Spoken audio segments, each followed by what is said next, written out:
Salat menurut bahasa doa. Kenapa doa dinamakan dengan salat? Karena saat berdoa itu kita tersambung kepada Allah. Karena itu kalau ingin cepat dikabulkan doanya, maka antara lisan dengan hati mesti nyambung. Jangan lisannya baca A, hatinya ke B. Ya kan? Doanya minta lulus ujian, tapi hatinya berpikir kredit cicilan, kan repot tuh. Nah, jadi mesti nyambung.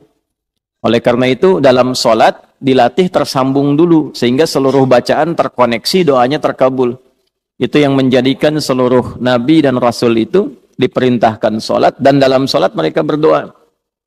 Nabi Zakaria kan dikabulkan doanya saat sholat.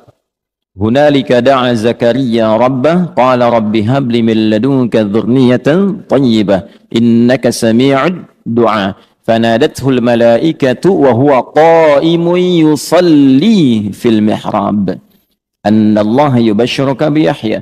Quran surah ketiga Ali Imran ayat 38 sampai 39. Ya, Nabi Musa itu saat menerima awal wahyu diperintahkan mengadu pada Allahnya lewat salat. Quran surah 20 ayat 14. Innani anallahu la ilaha illa ana fa'budni wa aqimis salata lidzikri. Nabi Isa itu baru lahir, perintah pertamanya itu sholat. Ya, Quran surah ke-19 itu Maryam ayat 31 sampai dengan 33 itu. Wa ja'alani mubarakan aina ma kuntu wa awsani bis shalah. Nabi Ismail alaihissalam sampai mewasiatkan pada keluarganya supaya konsisten sholat agar terus terkoneksi dengan Allah. Saya selalu memberikan logika begini. Kalau Anda itu punya koneksi dengan pejabat, aksesnya mudah kan? Gitu. Punya koneksi dengan DKM ini aksesnya mudah ke masjid itu. Ya. Baik. Nah, punya koneksi dengan Allah apa yang sulit bagi Allah? Nah, Nabi Ismail alaihissalam itu mewanti-wanti keluarganya dan meminta, bahkan memerintahkan mereka konsisten menjaga sholat. Itu diabadikan di Al-Quran surah ke-19 Maryam di ayat ke-55. Wa kana ya'muru ahlahu bis-shalah. Dan adalah beliau itu karena kan bisa mengatakan begini di luar Al-Quran. Wa amara ahlah. Tapi kadang ada kana di situ bertemu mudhari'. Ya, kana bertemu dengan mudhari' maknanya dua. Ya, yang pertama yadullu 'alal 'adah, menunjukkan pada kebiasaan. Jadi Nabi Ismail itu terbiasa meminta keluarganya mengingatkan supaya jaga sholat, jaga sholat.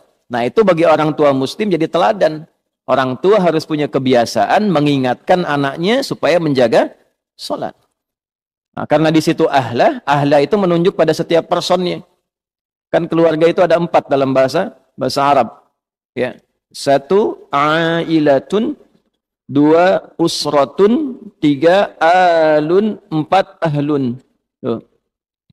Ailatun sifat saling mendukung dari kata aul.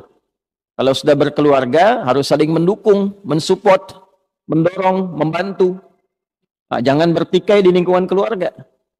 Karena itu, pertentangan, perselisihan, permusuhan di lingkungan keluarga, itu diantara yang paling tidak disukai oleh Allah dan Rasulnya. Ya, silaturahim itu kan ayat keluarga. Di An-Nisa ayat pertama, yang sering disatukan dalam 3 ayat kan, dalam kesempatan Jumat itu. Ali Imran itu, kemudian An-Nisa, satu lagi di surat yang ke-33 Al-Ahzab di penghujungnya, kan?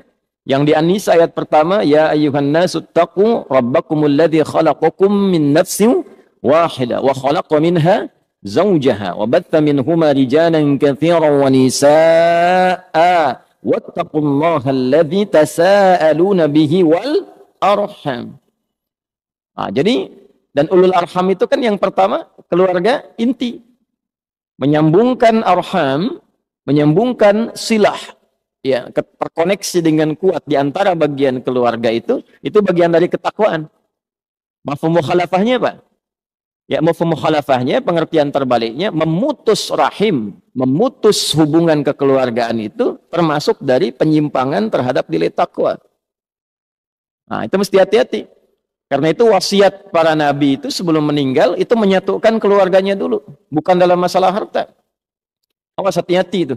Ya, ada 3 dosa bertumpuk diantaranya pada orang-orang yang rebutan warisan sampai tercerai-berai. Itu pelanggarannya 3 dan termasuk pada kategori dosa besar itu. Ya, rebutan warisan sampai bertengkar sampai memutus hubungan silaturahim. Karena itu orang tua dalam hidup satukan, ingatkan sholat, bahkan sebelum meninggal harus dipastikan itu. Ya, itu ada di Al-Quran surah kedua Al-Baqarah di ayat 132. Am kuntum syuhada'a idh hadara Ya'qub al-maut idh qala li banihi ma ta'buduna min ba'di qalu na'budu ilahaka wa ilaha abaika Ibrahim wa Ismail wa Ishaq ilahu wahidah wa nahnu lahu muslimun. Apakah kalian pernah dengar kisah, pernah tahu tentang cerita bagaimana Nabi Ya'qub itu menjelang wafatnya beliau kumpulkan anak-anaknya, keluarga besarnya. Kalau besok lusa bapak meninggal, iman kalian bagaimana? Salat kalian bagaimana? Jangan khawatir, kami akan konsisten menjaga tauhid, iman kami menyembah Allah ya seperti generasi bapak dan kakek moyang kita itu menjaga itu semua.